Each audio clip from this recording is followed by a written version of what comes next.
This is what a dollar collapse looks like. Let's explore.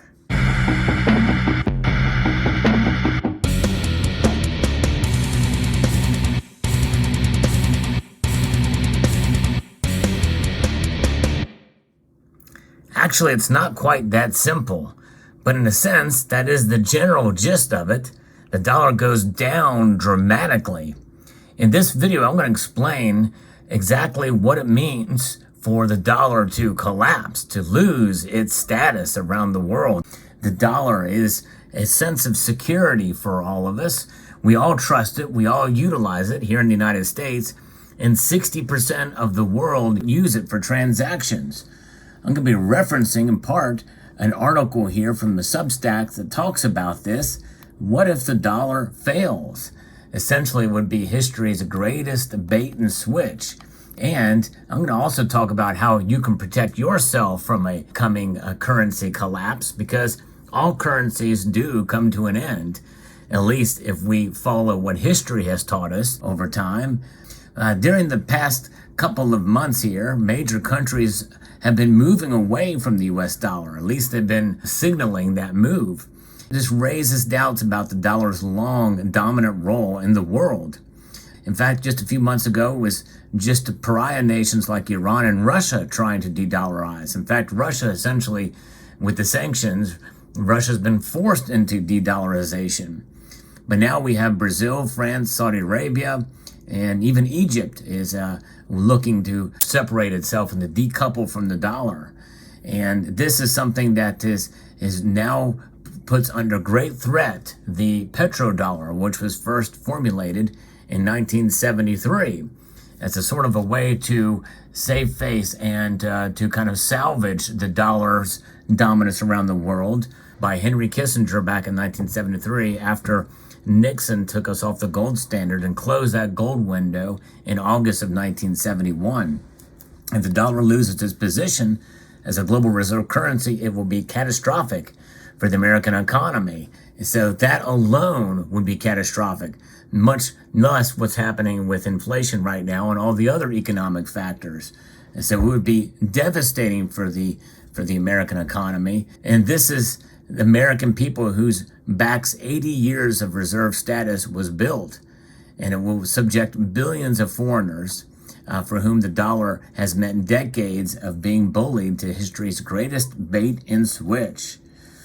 The dollar is at risk now. Saudi Arabia announced it will price oil in Chinese yuan, and that announcement came in March.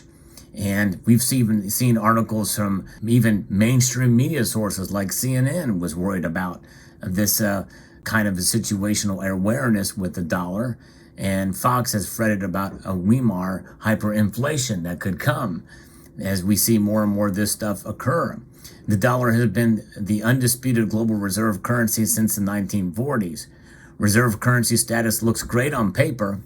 You get to print stacks of green cotton fiber notes. This is why they call it green, the greenback, as it were.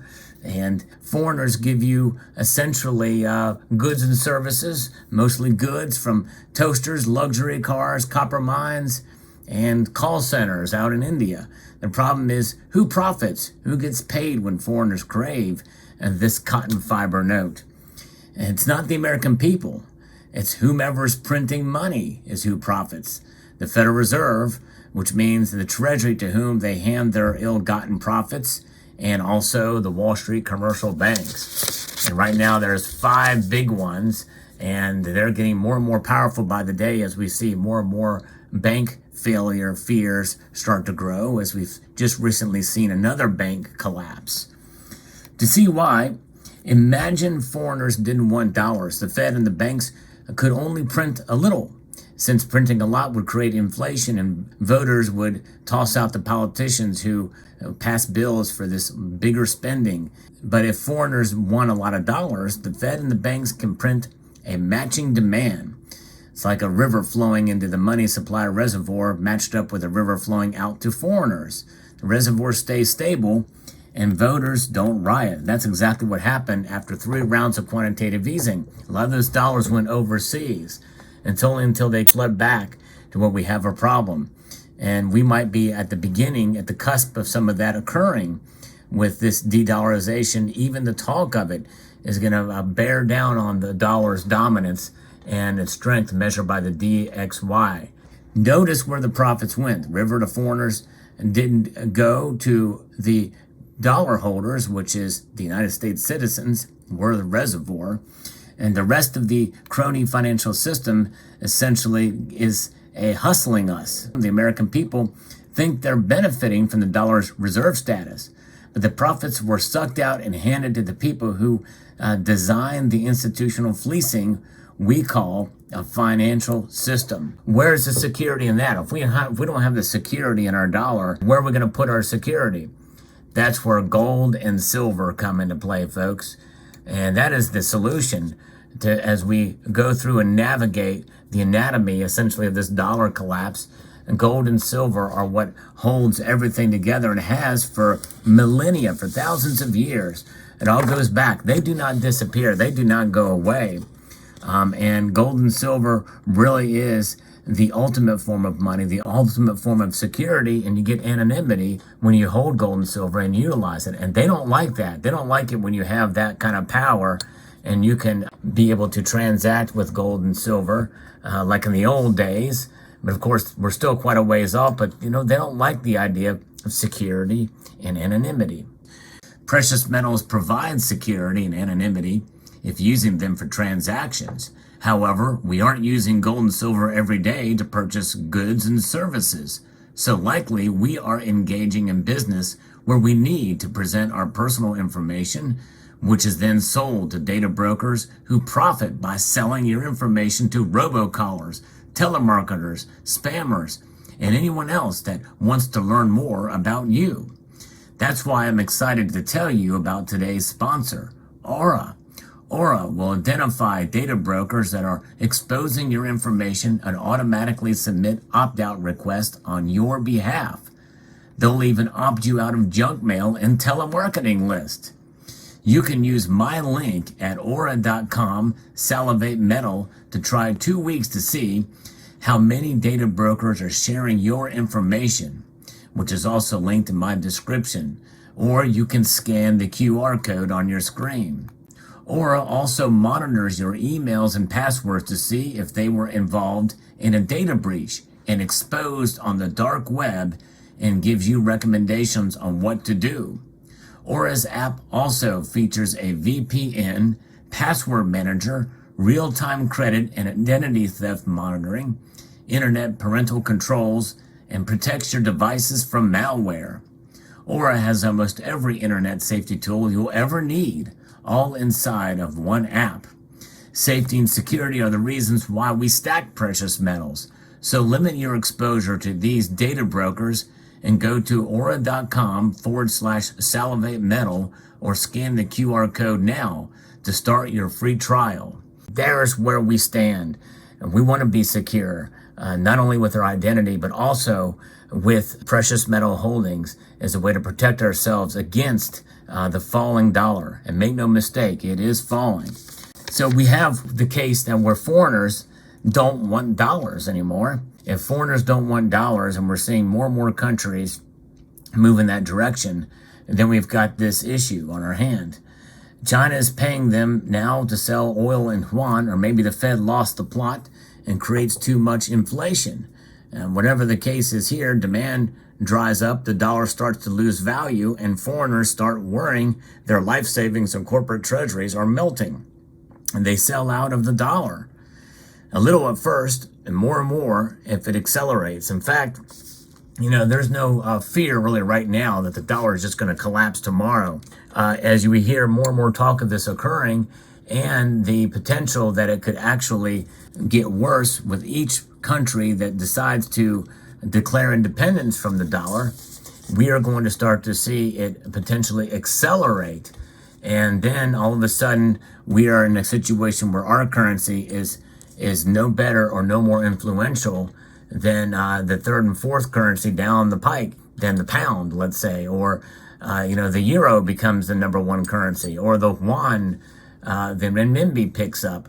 and takes over that spot, or a collective of currencies. And a new collective currency that's formed out there could definitely take root and cause people to lose faith in the dollar and move to other currencies. So when you think about that, the river to foreigners essentially reverses if you lose that analogy. It flows back into the reservoir. In other words, all those dollars come back to the United States. And when those dollars come back to the United States, that's when the flood of currency coming back creates even bigger inflation. 70 years of Fed and Wall Street money printing comes rushing back like a tsunami running up a canyon. And it's like a snowball effect. We're talking double-digit inflation over multiple years at a minimum. And inflation is still bad now, but it could happen at a faster rate if this occurs. And reserve currency status could turn out to be a trap, an absolute catastrophe for the American people. If the dollar falls, foreigners don't need as many dollars, obviously, meaning there are extra dollars that nobody wants, and it makes the price of the dollar fall. And it gets weaker. That's a dollar index, the measure of it compared to other currencies around the world. And when you think about the price of gold and silver, they react very quickly and dramatically.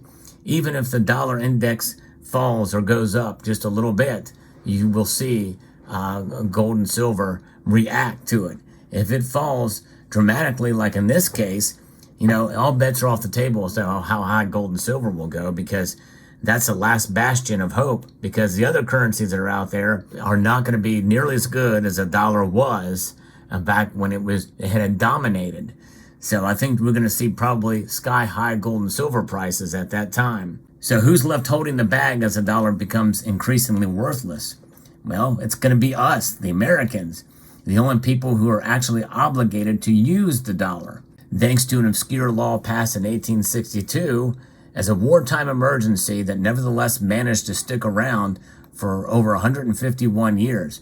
And that's how it works. Typically, these measures, these executive orders, acts of Congress that are created for emergency war powers and wartime efforts, they stick around for a long time.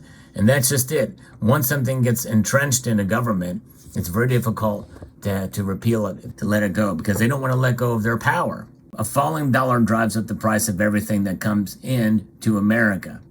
It also drives up the price of everything traded on the world markets, meaning the raw materials and imported components that drive American factories and sustain American consumers. Gasoline, heating fuel, and food prices, all that are necessities, those would go up dramatically. All of those essentially are priced in the world markets, along with prescription medicines. And China has a creeping stranglehold thanks to overregulation. And this is more or less true for every consumer product that China dominates. And we've essentially shot ourselves in the foot over that one, and it will come back to bite us. So that's just going to accelerate the whole thing. Next, those expensive commodities and input prices pour out through the supply chain, setting prices up dramatically in industry after industry. It's going to be like a snowballing effect, with everything just going up in price, from clothes, furnitures, computers, and medical devices. All the luxuries as well. Everything will be going up dramatically in price. The worst thing is going to be even more catastrophic, and that is the capital flows.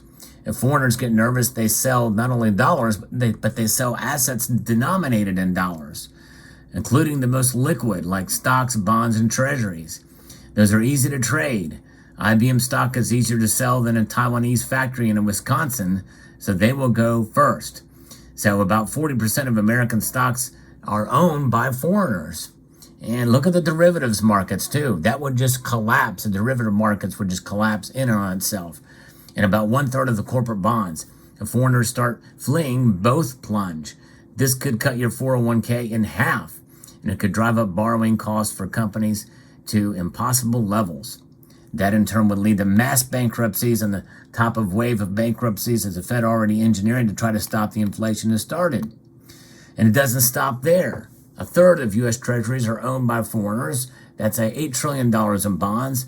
If foreigners start dumping those, it will either send U.S. government debt service soaring by potentially hundreds of billions of dollars a year, or much more likely, it forces the Fed to step in and buy up all the foreign demand, flooding yet more trillions into the economy.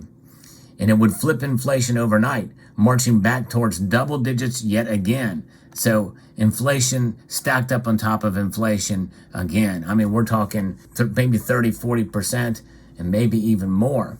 If it happens the right way and the spirals out of control, we're talking about massive, massive Argentina-style inflation, 100% plus inflation. You know, there is ways to stop this, given that Washington is now debating raising the debt ceiling yet once again, and they're in session now with sanctions and weaponizing the dollar. Washington isn't remotely close to seriously thinking about what it will take to right the ship. And that conclusion, by the way, just means cutting the government waste and spending. You know, we don't need to raise the debt ceiling. We need to cut spending, get rid of duplications in government programs, get rid of government programs that are wasteful. And there's a lot of waste in Washington, and some of it may actually hurt. Some of it may be programs and things like that that you yourself might think are important, but are not necessary and are really outside of the confines of what the Constitution limits the federal government to do anyway. That's kind of where we are at, and where we should be thinking, where the debate should be, is what to cut and how to cut it, and make sure that this thing goes through the right way so that we don't have a currency collapse. That is how it could happen. That is the anatomy, essentially, of what a dollar collapse would look like. And gold and silver are the solution, no matter what happens, no matter how fast this occurs. And by the way, I think it will start out relatively slow, but it could just snowball very, very quickly, which is why it's good to have some gold and silver in your possession in physical form, because again, you look at the derivative markets, paper silver and paper gold will go away. They will go the way of the dodo bird, like all the other derivatives, if this occurs. And when you think about the staggering statistics of how much actual wealth there is in the world, that it'll blow you away. Over $400 trillion of wealth in the world nowadays. That's pretty amazing when you think about it. What will it be worth after the fact? And how do you measure wealth? How do you measure what money is? I'll tell you what, you're looking at sound money before you hear. And that's the bottom line. That's the best way to protect yourself. That's where it all goes back to. Because in the end, all currencies die. But gold and silver, they're forever. Let me know what your thoughts are in the comment section below. I'd like to extend a multitude of gratitude to you all for taking the time to watch, and to encourage you to please rate, share, comment, and subscribe.